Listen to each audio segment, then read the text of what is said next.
મારા ફિલ્ડમાં વિઝિટ દરમિયાન, સાયકલિંગ દરમિયાન, વોકિંગ દરમિયાન આ બધું ધ્યાનમાં આવી છે. એ તમામ એન્જિનિયર્સને વહેલા તકે સારા કામગીરી, વ્યવસ્થિત કામગીરી કરવાનું સૂચના આપી છે. અને જે પેચવર્કમાં જે મેજર ઇસ્યુ છે, જે પેચવર્ક કરતા વખત રોડ લેવલ કરતાં ઉપર રોડ આવે છે, એના કારણે બમ્પી રાઇડ્સ થાય છે, એને સરખું કરવાનું કીધું છે. અને આવનાર 13 રોડ્સ પાણીના કામને લીધે અને 16 રોડ ડ્રેનેજના કામને લીધે અમુક જગ્યામાં ડાયવર્શન્સ આપવામાં આવી છે, અમુક રોડ્સ બંધ કરવામાં આવ્યું છે. અને આના કારણે પહેલાં સૂચના લોકોને મિનિમમ તકલીફ પડે એટલે રાતમાં પણ કામ કરવાની એક સૂચના આપી છે.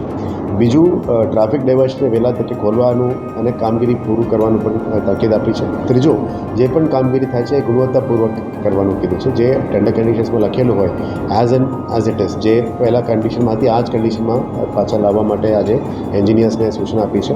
આજે તમામ કરવાનું છે. 13 રોડ્સમાં maximum to maximum most of the roads હવે માર્ચ લાસ્ટ સુધી કામ પૂરું કરીને પૂરું કરી શકાય.